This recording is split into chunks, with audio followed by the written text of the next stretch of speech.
Welcome back to another episode with Fight Pass with Mitch, presented by Notorious Pulls Radio. And for this episode, we're going to be talking about UFC Fight Night, Krylov versus Spann, February 25th at the UFC Apex in Las Vegas. So get ready. This is going to be a good one. But before we get into it, make sure you leave a like and subscribe if you're new. You can follow us via Instagram also. So let's jump right into it. Nikita Krylov versus Ryan Spann, the light heavyweight match main event. Krylov, 29-9, is a UFC veteran versus Ryan Spann, another UFC veteran who's 21-7. Let's get into their accolades a little bit. Krylov is on a 2-fight win streak. His last fight was against Volkan Ozdemir, and he beat the UFC veteran Alexander Gustafsson. He had 2 losses, one to Paul Craig, one to Magomedov Ankalaev, and he had a beautiful win against Johnny Walker.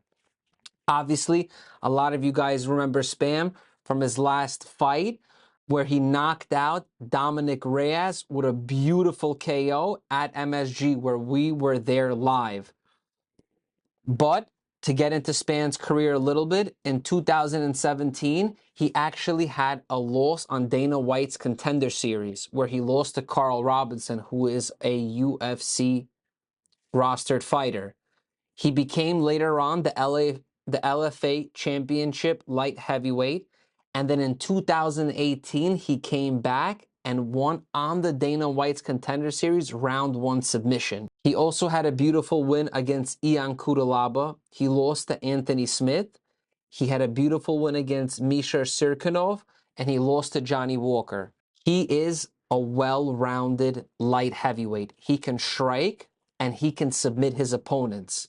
He is overall very well-rounded. Krylov, to me, has a little bit more of the edge because of the competition that he's faced in the UFC. I believe that his competition was a little bit stiffer.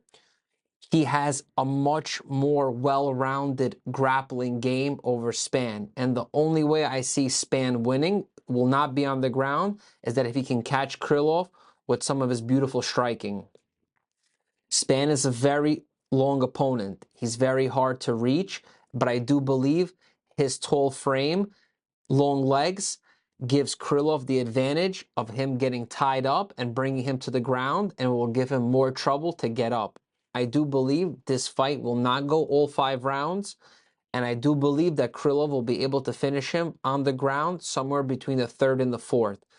The odds, the matchmakers, have Krylov as the favorite at a -165, and they have Spann as the underdog at a +140. Like I said, Notorious is rocking with Krylov that night. I just believe he's a little bit more well-rounded. He has more weapons in his arsenal than Spann. I would never count Ryan Spann out, but I don't think that he will have the victory on Saturday night. Going into our co-main event, we have 2 very exciting fighters, and one of the fighters has been super overlooked, and I'm really happy to have him back in the co-main event slot, and that's Andre Muniz. Believe it or not, this guy is on a 7-fight win streak with the UFC promotion. His last win was against Uriah Hall. He beat Eric Anders. He beat Ronaldo Souza. He won on the Dana White's Contender Series in Brazil in 2018, and then Dana had him come back in 2019, and he won in the US. So he has literally paved his own path in the UFC, and he is a remarkable grappler and striker. His opponent in the middleweight division is no slouch, and that's Brendan Allen. He's an underdog at a +160 at a record of 20-5. He's a very young fighter, and this will be his 12th UFC fight for the promotion. He's also on a 3-fight win streak. He has wins over Krzysztof Jotko, Jacob Malkoun, Sam Alvey. He lost to Chris Curtis. He beat Puna Soriano. He beat Carl Robertson, and he lost to Sean Strickland. A funny little interesting stat, he's literally won against every middleweight from Extreme Couture in Vegas, like Sean Strickland, Puna Soriano, and Chris Curtis. That's like crazy. Like you literally fight the whole roster in one gym. I got to give it to you. And those are some tough dudes that he's fought. Sean Strickland, obviously, you know, is a really battle-tested opponent. And Chris Curtis also. Really, this is a really admirable resume by Brendan Allen. And I do believe this fight makes sense. One's on a 3-fight win streak. The other one's on a 7-fight win streak. I do believe Andre Muniz just possesses the better skill between the both of them. I see more weaknesses in Brendan Arsenal versus Muniz. Muniz is a very crafty grappler, and one of the big fights that I really started following him is after he submitted Jacare Souza. Souza, as you know, is a phenomenal Brazilian Jiu-Jitsu grappler, and that was one of his best weapons in his career and in Strikeforce and in his MMA journey. And to see a guy like Muniz come in and just dismantle him on the ground really gave me I became a big fan of Andre. And for this night, he's at a minus 190. I love the matchmaking odds for him. And I do believe he's a very, very safe pick for the co-main event. Let's keep going into it. And we have the heavyweights. So the heavyweights are always fun to watch. Like I said, what comes a lot of power, fights can go either way. But let's go talk about Augusto Sakai. He's 6'3", 15-5, and he's the favorite at a minus 115. It's hard for me to understand why this man is a favorite because he's on a 4-fight losing streak. I do believe that he won't win that night, but let's get into the guys that he actually lost to. He lost to Sergey Spivak, who just beat Derek Lewis. He lost to Tai Tuivasa, who just lost to Cyril Gahn. He fought Warinjo Rosenstruck, who's a crazy motherfucker, and he lost to Alistair Overeem. So his last 4 fights were just against killers in the heavyweight division. He did pick up some nice win before that against Marcin Tybura. He has a nice little win over Blagoy Ivanov, and he's being the former UFC heavyweight champion, and that's an Andrei Arlovsky. His opponent, Donatil Maez, 6'6", 10-4. He's at the underdog at a minus 105, and I'm going to rock with him that night. His last fight was very interesting. It got overturned to a no contest against Hamdi Abdullah because the guy got caught doping. So they ended up catching him with some drugs in his system, USADA, and then they had to overturn the fight. Then his other one was against Josh Parisian. He had a win over Rug Martinez. He lost to Cyril Gahn. He actually fought Cyril Gahn. And an interesting story about Donatello is that in 2017, he lost on Dana White's Contender Series.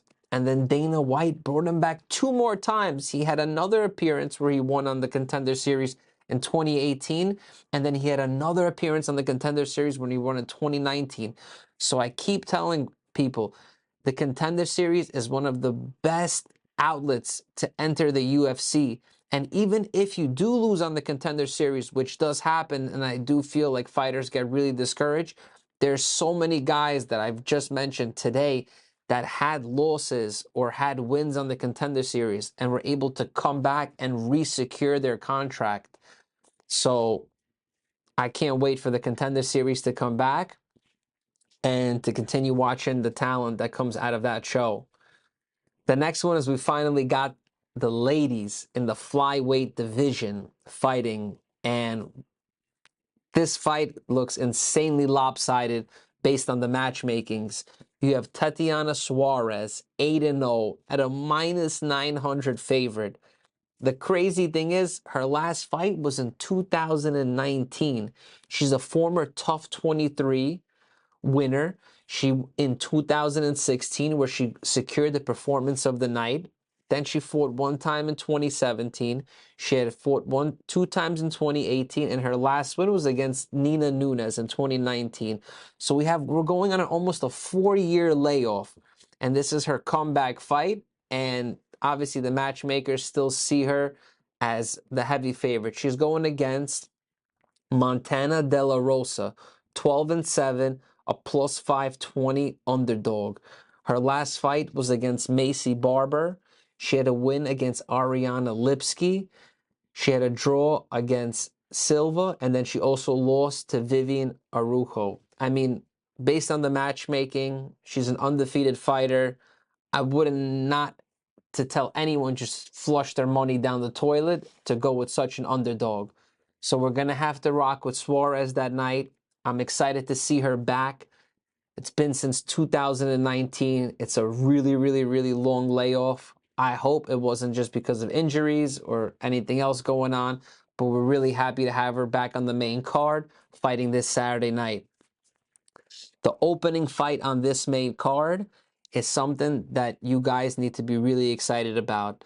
These two fighters, which I'm going to get into, are two very technical welterweights. The first one that I'm going to introduce is Mike Mallet. He's the favorite at a -215. Record is 8-1-1. On the Dana White's Contender Series, he came out with a beautiful choke, secured the win. Then he had a nice TKO victory against Mickey Gall. An interesting fact about this gentleman is he's the striking coach for Team Alpha Male. Like I said, he is training some of the best fighters. He works with Uriah Faber, Josh Emmett, Touchy Feely. That gym has a lot of talent down there in Sacramento, and I'm really happy when they're able to actually enjoy their work and also do what they love, and that's actually fight in the octagon. His opponent is no slouch. His name is Johan Lionesi. They call him the White Lion. He's 9-1, and he's the underdog at a +185. Also, another guy from Dana White's Contender Series who had a beautiful knockout finish. His UFC debut, he lost by TKO to Gabriel Green, and he came back with a unanimous decision win against Darian Weeks. As much as I love Johan Lionesi, I don't see him having the technical striking skills like Mike Mallet has. Mike Mallet is a very, very sharp boxer. He has a great grappling, great wrestling. I really don't see Johan giving Mike Mallet too much trouble. I really like Mike Mallet for the opening, and I always want to say that this fight is a lock. And that's a hard thing for me to call out. That's how much I like Mike Mallet against Johan. I say Mike Mallet's at a lock at a -215, and you heard it here first at Notorious Pulls Radio. Guys, I can't wait for Saturday night. Remember, if you always want to show support, we have the best merch around. Remember to like, follow, subscribe us on all platforms, and I will see you soon. Your host, Fight Pass with Mitch.